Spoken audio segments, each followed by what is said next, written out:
It's a cold March morning in Tokyo, 1995, rush hour. The subways are packed with millions of commuters, office workers, students, parents, all moving through one of the most efficient train systems in the world.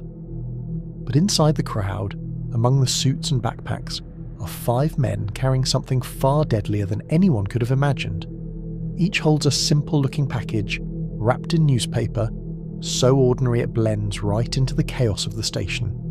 Hidden inside, though, is liquid sarin, one of the most lethal nerve agents ever created, a chemical weapon originally developed in Nazi Germany during the 1930s. At 7:46 a.m., one of them, Ikuo Hayashi, a former heart surgeon, boards the Chiyoda line. Another man, Kenichi Hiro, steps onto the Marunouchi line. 3 others are spread across different trains, all heading toward Tokyo's central government district. Each of them places their package carefully at their feet. Then, in an act that seems almost too casual for what's about to unfold, they pull out sharpened umbrella tips and puncture the bags. Slowly, quietly, the liquid begins to seep out, evaporating into invisible death. The effects are immediate. Passengers cough. Some start rubbing their eyes, their vision blurring. A woman vomits. Another collapses against the wall. At first, people think it's motion sickness. Maybe someone spreading the flu, but it's not. Within minutes, chaos erupts. Foam at the mouth, convulsions, bodies dropping onto the floor of train cars, and the worst part? No one knows what's happening. No alarms, no announcements, just the sudden terrifying sense that something is very, very wrong. And this isn't happening on just one train, it's 5. 5 different cars, 5 different lines, all releasing sarin into Tokyo's most crowded subway routes at the exact same time. Thousands are being poisoned before anyone even knows they're under attack. The poison spreads silently, almost invisibly, through the cars of Tokyo's subway. At first, nobody really knew what was happening. Passengers thought maybe it was a leak, maybe cleaning fluid, maybe something harmless. But then the symptoms hit like a wave.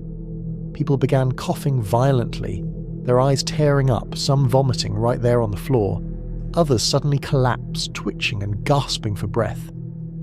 On the Marunouchi line, commuters staggered out onto the platform, blinded and choking. At Kasumigaseki station, victims collapsed before the train even came to a complete stop. One station worker, Kazumasa Takahashi, saw a leaking package and, thinking it was just some strange liquid, picked it up and tossed it into the trash. Minutes later, he fell unconscious and died. Everywhere there was confusion. Emergency responders weren't immediately sure what they were dealing with. Passengers who had been exposed on one train transferred to others, spreading contamination further. 40 minutes after the attack, first responders were finally told to wear gas masks, but by then the damage was done. The sarin had already seeped into crowded cars, stations, and even onto the clothes and skin of thousands of unsuspecting Tokyo commuters. Panic spread as fast as the poison, and what had started as an ordinary rush hour turned into one of the worst mornings in Japan's modern history. As ambulances raced through Tokyo's streets, the true scale of the disaster began to unfold. Victims poured into hospitals by the hundreds, eyes burning, bodies convulsing, lungs desperate for air. Doctors and nurses had never seen anything like it. Many had no idea what kind of toxin they were dealing with, only that people were dying fast. Some patients arrived walking, insisting they were fine, only to collapse minutes later. Others were carried in unconscious, their breathing shallow, skin slick with sweat. The chaos was indescribable. Hallways filled with stretchers, relatives screamed for help, and medical staff scrambled to triage. Hospitals ran out of antidotes and protective gear almost immediately. In fact, many doctors themselves were exposed. Some collapsed while treating patients, their masks and gloves proving useless against the potency of sarin. At St. Luke's International Hospital, one of the main emergency centres, doctors worked without rest, improvising treatments and relying on little more than adrenaline and instinct. By the end of the day, 13 people were dead. But the true toll was far greater. Over 6,000 men, women and children had been injured. many suffering long-term effects on their nerves, eyesight, and memory. Tokyo, one of the safest cities in the world, had been turned into a war zone overnight. The subway attack threw Tokyo into a state of fear. People avoided trains, businesses shut early, and the once bustling streets felt eerily silent. But while the city mourned and panicked, Japanese authorities were already mobilizing. Someone had orchestrated this nightmare, and they weren't going to let it go unanswered. Investigators quickly traced the attack to the doomsday cult Shinrikyo. For years, whispers about the group had circulated. Strange rituals, shady dealings, and a charismatic leader who claimed to be a modern-day prophet. But until now, the cult had largely been dismissed as eccentric, even harmless. That illusion was shattered the moment sarin gas seeped into Tokyo's veins. Raids began almost immediately. Police stormed Shinrikyo compounds across Japan, searching for chemicals, weapons, and evidence of the attack. What they found was chilling. Hidden laboratories, massive stockpiles of nerve agents, and even blueprints for weapons of mass destruction. The cult wasn't just a fringe religious group. They were preparing for war. The cult's leader, Shoko Asahara, became the prime target. Blind in one eye, overweight, and with an unkempt beard, he looked more like a recluse than a mastermind. But his followers believed he was a messiah destined to survive an apocalyptic war. Under his command, Aum Shinrikyo had built a network of scientists, engineers, and chemists, all willing to die or kill for his vision. Police faced a terrifying reality. This wasn't an isolated attack. The cult had the resources, the knowledge, and the will to strike again. Every raid brought more evidence of their capabilities. Chemical plants disguised as research centers, stockpiles of weapons-grade materials, and cult members who resisted with chilling devotion. The hunt for Aum Shinrikyo was no longer just about justice for the subway victims. It was a race against time to stop whatever horror Asahara had planned next. Shoko Asahara wasn't born into power. He crafted it.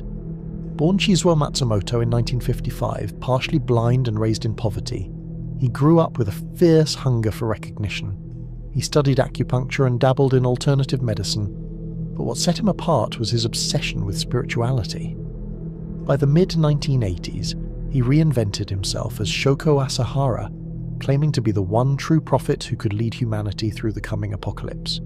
He blended elements of Buddhism, Hinduism, and even Christianity, preaching a doomsday vision where only his followers would survive.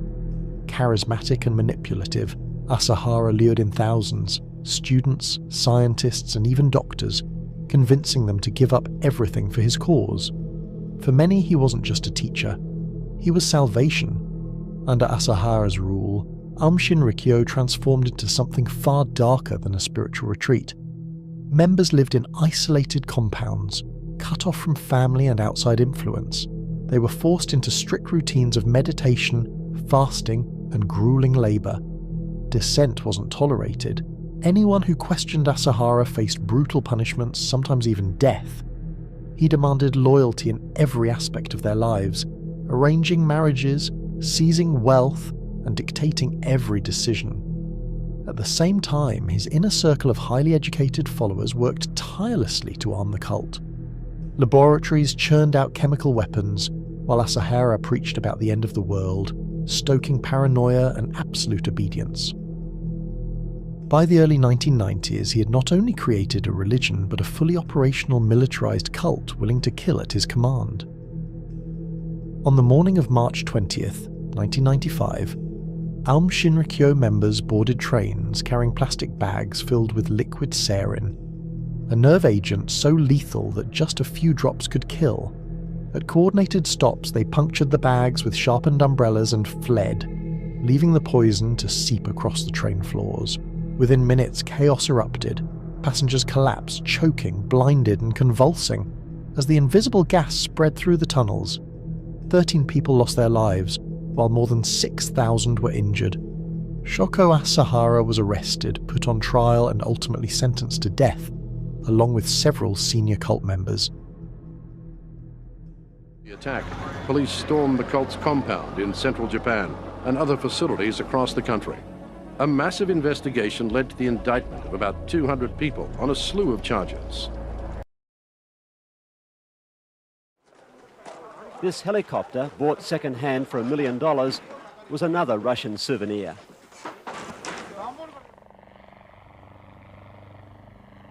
Also around this time, the Orm was gaining members within Japan's own defence forces.